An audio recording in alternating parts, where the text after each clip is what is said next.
नमस्कार मित्रों। यह समझने की बात कि विटामिन डी का शरीर में निर्माण कैसे होता है, आइए इस वीडियो में हम लोग समझते हैं कि विटामिन डी कार्य किस प्रकार से करता है। विटामिन डी के एक्शंस क्या है। यह तो हम समझ ही चुके हैं कि विटामिन डी वास्तव में एक विटामिन से अधिक हार्मोन है, क्योंकि विटामिन्स का निर्माण शरीर के अंदर नहीं होता, जबकि हार्मोन्स का निर्माण शरीर के अंदर ही होता है। हम यह भी जानते हैं कि हार्मोन्स को कार्य करने के लिए उनके स्पेसिफिक रिसेप्टर की आवश्यकता होती है। जब हार्मोन अपने स्पेसिफिक रिसेप्टर से कंबाइन करता है, तभी वह टारगेट सेल पर अपना प्रभाव उत्पन्न करता है।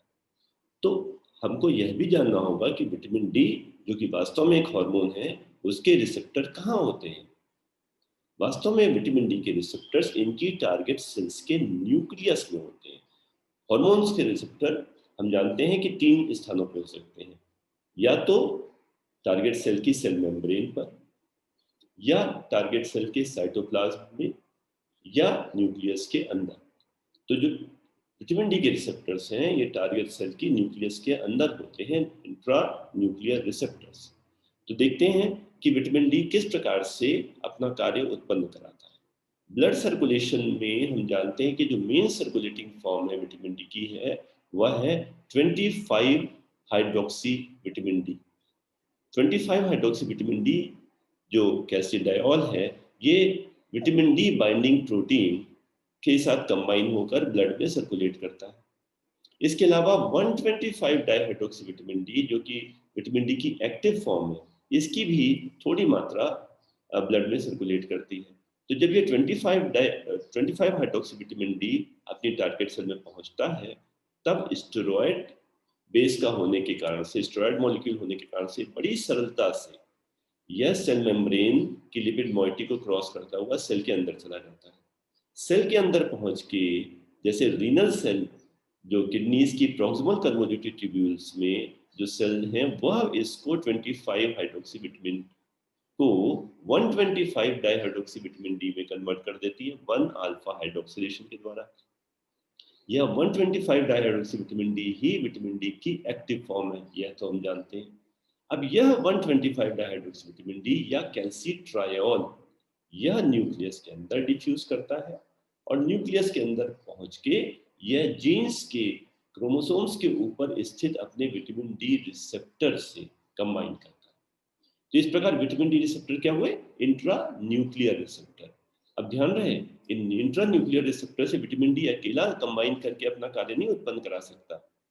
कुछ और भी हार्मोन्स हैं, कुछ और भी सब्सटेंसेस हैं जिनके रिसेप्टर्स इंट्रान्यूक्लियर होते हैं, जिनमें एक है रेटिनॉइड एक्स रिसेप्टर। तो रेटिनॉइड एक्स रिसेप्टर और विटामिन डी रिसेप्टर, ये दोनों परस्पर मिलके एक डाइमर बनाते हैं, और ये डाइमर जीन्स पर जो विटामिन डी रिस्पॉन्स एलिमेंट है, उससे कंबाइन करता है। तो जब विटामिन डी सेल के अंदर आया, एक्टिवेट हुआ 125 डाइहाइड्रोक्सी विटामिन डी में, वह न्यूक्लियस के अंदर पहुंचा।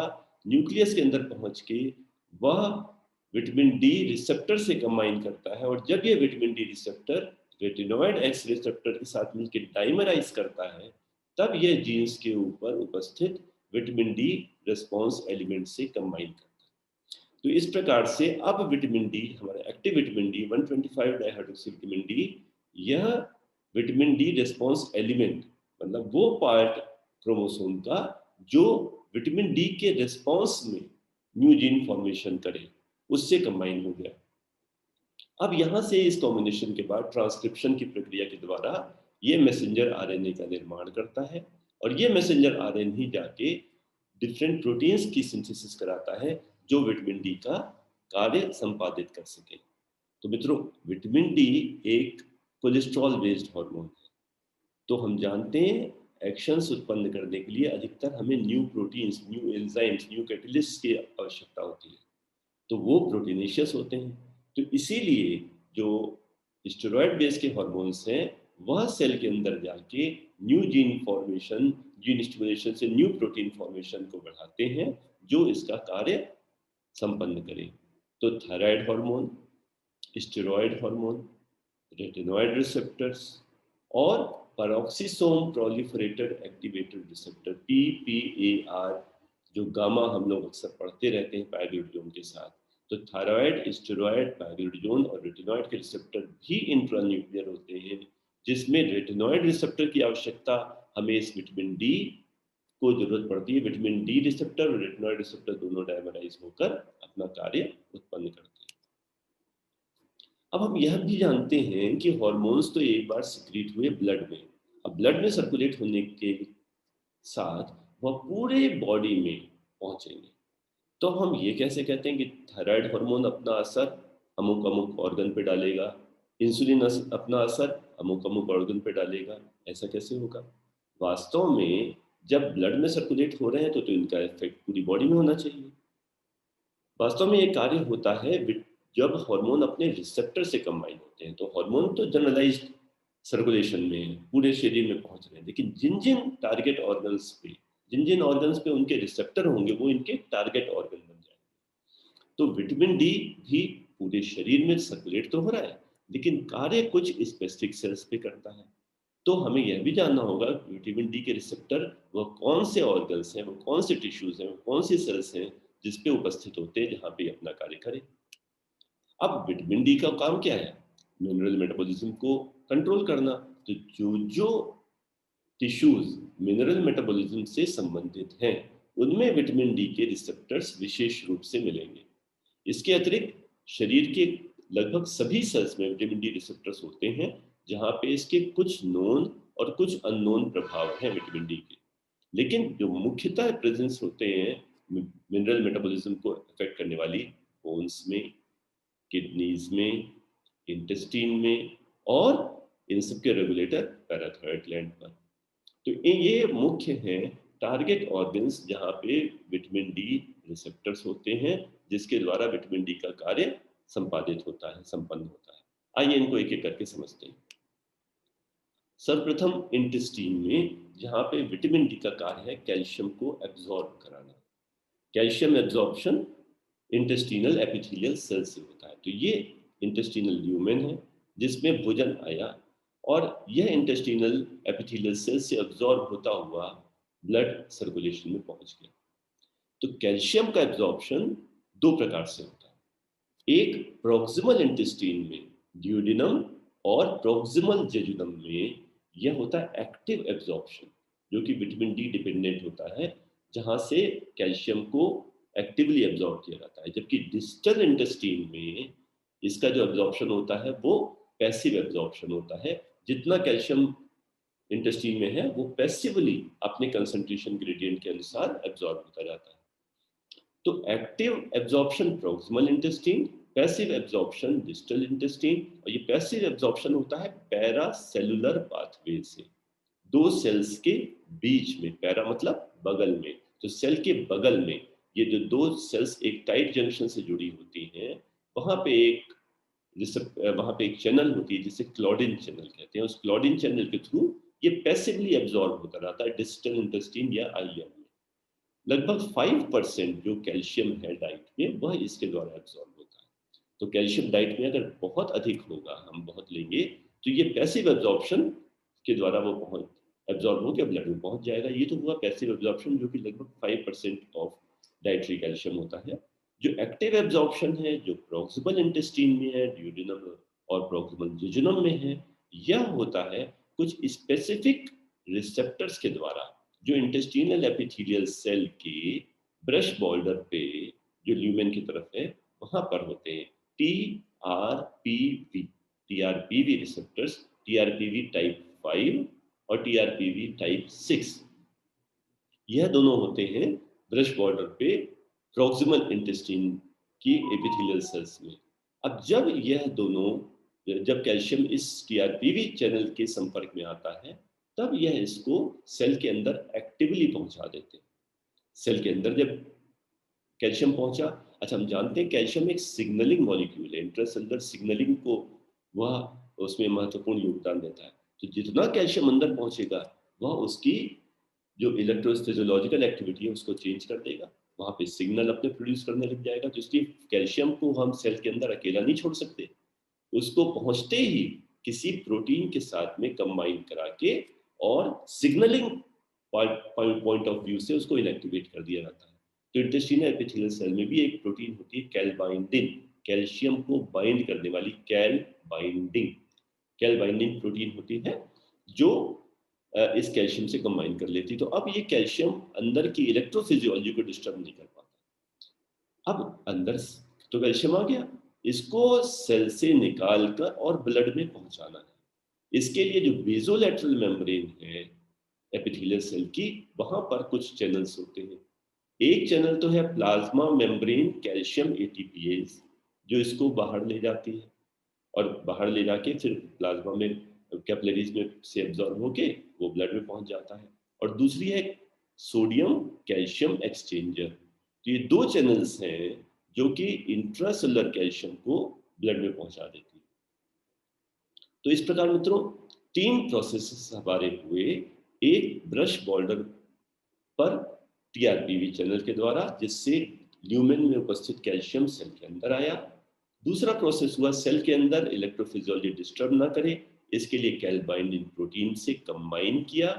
तीसरा प्रोसेस हुआ बेसोलेटरल मेम्ब्रेन से बाहर निकल के ब्लड में पहुंचने के लिए plasma membrane calcium ATPase channel या सोडियम कैल्शियम एक्सचेंजर, जहां सोडियम अंदर आएगा और पोटेशियम कैल्शियम बाहर जाएगा, सोडियम कैल्शियम एक्सचेंजर। इसके द्वारा विटामिन डी क्या करता है? विटामिन डी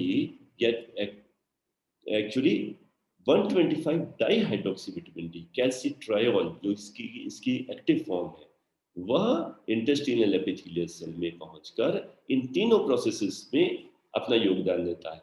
जो एपिथेलियल सेल के ब्रश बॉर्डर पर TRPV6 TRPV5 इनका फॉर्मेशन बढ़ाता है, सेल के अंदर जो कैलबाइंडिन प्रोटीन है उसका फॉर्मेशन बढ़ाता है। इंटेस्टिनल एपिथेलियल सेल में जो कैलबाइंडिन होती है उसे कैलबाइंडिन 9K कहते हैं। और ब्रश बॉर्डर पे जो दो चैनल्स हैं, प्लाज्मा मेम्ब्रेन कैल्शियम एटीपीएस और सोडियम कैल्शियम एक्सचेंजर, इनकी फॉर्मेशन बढ़ाता है। तो यह इस प्रकार से इंटेस्टिनल एपिथेलियल सेल के में काम आने वाले तीनों चैनल्स और प्रोटीन्स की सिंथेसिस विटामिन डी या एक्टिव विटामिन डी के द्वारा बढ़ती है। साथ ही जो डिस्टल इंटेस्टाइन में आइलियम में जो पैसिव एब्जॉर्प्शन हो रहा है, पैरासेलुलर ट्रांसपोर्ट हो रहा है, जो जिन चैनल्स के माध्यम से, जो कि हम लोगों ने पढ़ी थी क्लॉडिन चैनल्स, तो ये क्लॉडिन चैनल्स को भी ये एक्टिवेट करता है vitamin D, active vitamin D. तो इंटेस्टिनल एपिथेलियल सेल के प्रत्येक प्रोसेस को एक्टिव विटामिन डी स्टिमुलेट करता है। आइए दूसरे ऑर्गन पे चलते हैं। किडनीज में इसका क्या इफेक्ट होता है? किडनीज में कैल्शियम ग्लोमेरुलस के थ्रू बहुत फ्रीली फिल्टर हो जाता है। तो एक कैल्शियम की बड़ी मात्रा फिल्टर होके और ट्यूबुलर फ्लूइड में पहुंच जाती है। अब कैल्शियम तो बॉडी का बड़ा इंपॉर्टेंट एक आयन है, एक रिसोर्स है, उसको वेस्ट बॉडी नहीं कर सकती।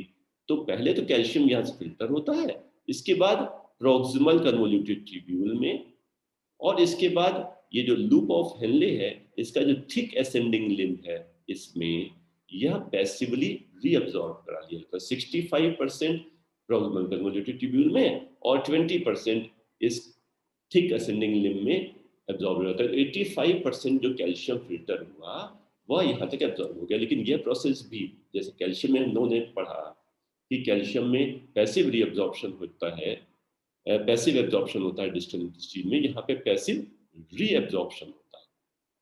लेकिन जो डिस्टल कन्वोल्यूटेड ट्यूब्यूल है, जो कलेक्टिंग ट्यूब्यूल है, इन सब में जो बचा हुआ कैल्शियम है उसको एक्टिवली रीअब्जॉर्ब किया जाता है। और इस काम में भी जैसे इंटेस्टिनल एपिथेलियल सेल में डिफरेंट प्रोटीन्स, डिफरेंट चैनल्स लगे थे, वह सारे यहाँ पर भी उसी प्रकार से कार्य में आते हैं। तो ये है मित्रों एक renal epithelial cell, renal tubular cell, जो कि डिस्टल ट्यूब्यूल और कलेक्टिंग ट्यूब्यूल में है, जहाँ पे कैल्शियम का एक्टिव रिजॉर्प्शन हो रहा है, रीअब्जॉर्प्शन हो रहा है। तो ये ल्यूमिनल फ्लूइड में जो ट्यूबुलर फ्लूइड है उसमें जो कैल्शियम बचा हुआ है पैसिव रीअब्जॉर्प्शन के बाद, यह कैल्शियम सेम टीआरपीवी चैनल्स के द्वारा अंदर आता है रीनल एपिथेलियल सेल में। यहाँ पे कैलबाइंडिन प्रोटीन से कंबाइन करता है जिससे कि सेल की अपनी सिग्नलिंग प्रोसेस को डिस्टर्ब ना करे। इसके बाद वहाँ बेसोलेटरल मेम्ब्रेन से plasma membrane calcium ATPase channel के द्वारा या सोडियम कैल्शियम एक्सचेंजर के द्वारा या इंटरस्टिशियल फ्लूइड में भेज दिया जाता है, जहां से ये कैपिलरी में एब्जॉर्ब हो जाता है। तो सेम प्रोसेस जो इंटेस्टिनल एपिथेलियल सेल में था, वही प्रोसेस डिस्टल कन्वोल्यूटेड ट्यूब्यूल की एपिथेलियल सेल में और कलेक्टिंग ट्यूब्यूल की एपिथेलियल सेल में काम में आता है। और यहाँ पर पीटीएच, याद रहे, इंटेस्टिनल एपिथेलियल सेल में पीटीएच का रोल नहीं था, वहां पे पीटीएच, इंटेस्टाइन में पीटीएच कैल्शियम एब्जॉर्प्शन बढ़ाती है 125 डाइहाइड्रोक्सी विटामिन डी का सिंथेसिस करा के, डायरेक्टली काम नहीं करती। लेकिन किडनीज में यह पीटीएच इस कैल्शियम रीअब्जॉर्प्शन को मुख्यतः प्रभावित करता है। 125 डाइहाइड्रोक्सी विटामिन डी का रोल कंपैरेटिवली बहुत कम होता है। 125 डाइहाइड्रोक्सी विटामिन डी मुख्यतः कैल्शियम एब्जॉर्प्शन फ्रॉम इंटेस्टाइन उसमें काम करता है, और पीटीएच मुख्यतः कैल्शियम रीअब्जॉर्प्शन फ्रॉम किडनीज इसमें काम करता है। आइए तीसरे टारगेट ऑर्गन पे आते हैं, बोन्स पे। हम जानते हैं बोन्स में 3 प्रकार की सेल्स होती हैं। पहली ऑस्टियोब्लास्ट, जो कि बोन की सरफेस पे होती हैं, जो बोन फॉर्मेशन में, बोन ले डाउन में अपना योगदान देती है। दूसरी ऑस्टियोक्लास्ट, जो पुनः बोन सरफेस पे होती हैं, जो बोन के रिजॉर्प्शन में, बोन को गलाकर और वहां से उसको रीअब्जॉर्ब करने में। तो बोन का फॉर्मेशन कराया ऑस्टियोब्लास्ट ने और बोन का रिजॉर्प्शन कराया ऑस्टियोक्लास्ट ने। और तीसरी सेल होती है ऑस्टियोसाइट, जो कि बोन के अंदर जो इनका कैनालिकुलर सिस्टम होता है उसमें होती है। और ये कैनालिकुलर सेल्स में उपस्थित ऑस्टियोसाइट वास्तव में ऑस्टियोब्लास्ट और ऑस्टियोक्लास्ट इन दोनों को रेगुलेट करती है। तो हमारे विटामिन डी जो है 125 डाइहाइड्रोक्सी विटामिन डी, यह इन दोनों ऑस्टियोब्लास्ट और ऑस्टियोक्लास्ट पे काम करता है। ऑस्टियोब्लास्ट को जब स्टिमुलेट करता है तब यह बोन फॉर्मेशन कराता है, ऑस्टियोक्लास्ट को जब स्टिमुलेट करता है तो ये बोन रिसॉर्प्शन कराता है। अब ये तो बड़ी अजीब सी बात है, जो बना भी रहा है और बिगाड़ भी रहा है। वास्तव में ऑस्टियोब्लास्ट और ऑस्टियोक्लास्ट परस्पर लिंक्ड होती है, एक तरफ से बोन फॉर्मेशन होता जाता है और दूसरी तरफ से बोन रिसॉर्प्शन होता जाता है। इसको कहते हैं बोन रीमॉडलिंग। तो हमारे शरीर में बोन्स लगातार रीमॉडलिंग होती रहती है 24 घंटे और पूरे जीवन भर, जो एक्टिव ईयर्स में सबसे ज्यादा होती है। वे ऑस्टियोब्लास्ट के ऊपर रैंक लाइगेंड लगे होते हैं और ऑस्टियोक्लास्ट के ऊपर रैंक। तो जब रैंक लाइगेंड से मिलता है तो ऑस्टियोब्लास्ट ऑस्टियोक्लास्ट एक दूसरे को प्रभावित करते हैं, रीमॉडलिंग में पार्टिसिपेट करते हैं। तो होता क्या है, जब विटामिन डी हमारा नॉर्मल कंसंट्रेशन में, लोअर कंसंट्रेशन में है, तो ये जो प्रीमेच्योर सेल्स हैं जो कि धीरे धीरे डेवलप होकर ऑस्टियोब्लास्ट ऑस्टियोसाइट बनाती हैं, तो नॉर्मल कंसंट्रेशन में vitamin D in mature osteoblast को एक्टिवेट करता है, जिससे बोन का मिनरलाइजेशन हो, बोन मैट्रिक्स प्रोटीन की सिंथेसिस हो, और इस प्रकार से बोन मैट्रिक्स की प्रोटीन बनेंगी और उस पर मिनरलाइजेशन होता जाएगा, तो बोन स्ट्रॉन्ग होती जाएगी, न्यू बोन फॉर्मेशन, प्रोटीन बनी और जो कि एक ग्राउंड सब्सटेंस है, उसके ऊपर कैल्शियम का डिपोजिशन हुआ। तो नॉर्मल कंसंट्रेशन में ये ऑस्टियोब्लास्ट को स्टिमुलेट करके न्यू बोन फॉर्मेशन कराता है। जबकि जब ये हायर कंसंट्रेशन में होता है, विटामिन डी बहुत ज्यादा हो जाए, 125 डाइहाइड्रोक्सी विटामिन डी की कंसंट्रेशन बहुत बढ़ जाए, तब यह क्या करती है कि जो प्रीमेच्योर सेल्स हैं उनको स्टिमुलेट करके बजाय ऑस्टियोब्लास्ट बनने के ऑस्टियोक्लास्ट फॉर्मेशन की तरफ डाइवर्ट करती है, ऑस्टियोक्लास्ट को एक्टिवेट करती है। और ये ऑस्टियोक्लास्ट क्या करते हैं, बोन का रिजॉर्प्शन बढ़ा देते हैं। तो बोन रिजॉर्प्शन बढ़ाकर यह हायर कंसंट्रेशन में काम करता है, बोन फॉर्मेशन बढ़ा के ये नॉर्मल कंसंट्रेशन में काम करता है। यही विटामिन डी का बोन फिजियोलॉजी पे डुअल इफेक्ट है, स्मॉलर कंसंट्रेशन पे बोन मिनरलाइजेशन, लार्जर कंसंट्रेशन पे बोन रिजॉर्प्शन। अब हमने अभी तक समझा कि इंटेस्टिनल एपिथेलियल सेल पे ये कैल्शियम का एब्जॉर्प्शन डाइट से बढ़ा रही है।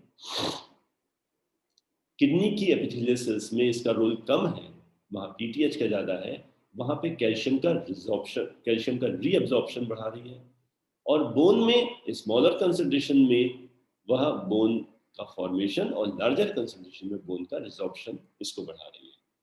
अब चौथा जो ऑर्गन है जो मिनरल मेटाबॉलिज्म में बहुत एक्टिवली इन्वॉल्व है वो पैराथायरॉयड ग्लैंड। हम लोग समझ चुके हैं कि पैराथॉर्मोन विटामिन डी के एक्टिवेशन में मदद करता है। वो किडनीज की प्रोक्सिमल कन्वोल्यूटिव ट्यूब्यूल्स पे काम करके वहां पे 1 अल्फा हाइड्रोक्सिलेशन को बढ़ाता है, जिससे 125 डाई हाइड्रोक्सी विटामिन डी की सिंथेसिस हो सके। तो इस प्रकार पीटीएच क्या कर रहा है, विटामिन डी को एक्टिवेट कर रहा है, एक्टिव विटामिन डी की सिंथेसिस बढ़ा रहा है। जबकि विटामिन डी क्या कर रहा है, ये उसी पीटीएच को इनहिबिट कर रहा है। इस प्रकार से ये अपने आप को बॉडी में कई सारे बहुत सारे ऐसे डिफेंस मैकेनिज्म है कि कहीं ज्यादा विटामिन डी सिंथेसाइज ना हो जाए। तो जब विटामिन डी की कंसंट्रेशन बढ़ने लगती है तो यह विटामिन डी जाकर पैराथायरॉयड ग्लैंड को सप्रेस कर देता है। वो पैराथायरॉयड सेल्स का प्रोलिफरेशन भी घटाता है और पैराथायरॉयड जीन को सप्रेस करके पैराथायरॉयड हार्मोन की सिंथेसिस भी घटाता है। तो मित्रों क्या हुआ, पीटीएच विटामिन डी को बढ़ाता है जबकि विटामिन डी पीटीएच को घटाता है। तो इस प्रकार से एक चेक मैकेनिज्म यह अपने एक दूसरे पर रखते हैं, और इसी का उपयोग हम हाइपर पैराथायरॉयडिज्म में करते हैं कि जबकि हाइपर पैराथायरॉयडिज्म में जब बहुत पैराथॉर्मोन लेवल बहुत ज़्यादा हो जाए, सर्जरी से पहले हम पीटीएच सिंथेसिस पीटीएच सिक्रीशन कम करने के लिए एक्टिव विटामिन डी का इस्तेमाल करते हैं। अच्छा, हम लोगों ने यह भी जाना कि विटामिन डी शरीर की कई कोशिकाओं पे कई टिश्यूज पे उपस्थित होता है जो कि मिनरल मेटाबॉलिज्म से संबंधित नहीं है। अब यहाँ पर विटामिन डी का क्या काम है ये हम अभी अच्छी तरह से नहीं समझते आज तक, लेकिन यह देखा गया है कि विटामिन डी इन्वॉल्व बहुत सारे डिजीज प्रोसेसेस में, कोरोनरी आर्टरी डिजीज में, कैंसर प्रोडक्शन में, इनफर्टिलिटी में, कई सारे डिजीजेस प्रोसेसेस ऐसे हैं जहां विटामिन डी की कमी होने पे वो प्रोसेसेस फ्लेयर अप हो जाते हैं। तो इसका मतलब विटामिन डी कहीं ना कहीं चेक एंड बैलेंसेस इन प्रोसेस पे भी रखता होगा। तो यह देखा गया है कि ब्रेस्ट कैंसर, प्रोस्टेट कैंसर, इस तरह के सेल्स में यह उनकी प्रोलिफरेशन पे कुछ चेक रखता है। एथेरोस्क्लेरोसिस में जो एथेरोमा बनता है वहां पे भी कुछ सेल प्रोलिफरेशन को कम करता है। तो शायद किसी प्रकार से यह कैंसर प्रोडक्शन को रोकने में भी मदद करता है। इसलिए विटामिन डी डिफिशियंसी कुछ कार्सिनोजेनेसिस को भी बढ़ाती है, इनफर्टिलिटी को, एथेरोस्क्लेरोसिस को भी बढ़ाती है।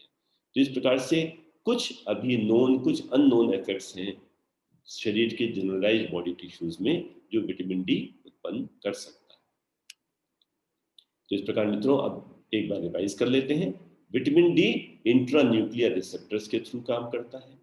इंटेस्टाइन में ये कैल्शियम के और साथ साथ फास्फोरस के भी, इनऑर्गेनिक फास्फोरस, फॉस्फेट्स उसके जो कंपाउंड फॉर्म में, और इनऑर्गेनिक फास्फोरस जो इसका एटॉमिक फॉर्म है उसमें, तो कैल्शियम और फॉस्फेट के एब्जॉर्प्शन में मदद करता है। किडनीज में इसका रोल कम है पीटीएच की अपेक्षा, लेकिन वहां पे ये कैल्शियम और फॉस्फेट्स के रीअब्जॉर्प्शन में मदद करता है।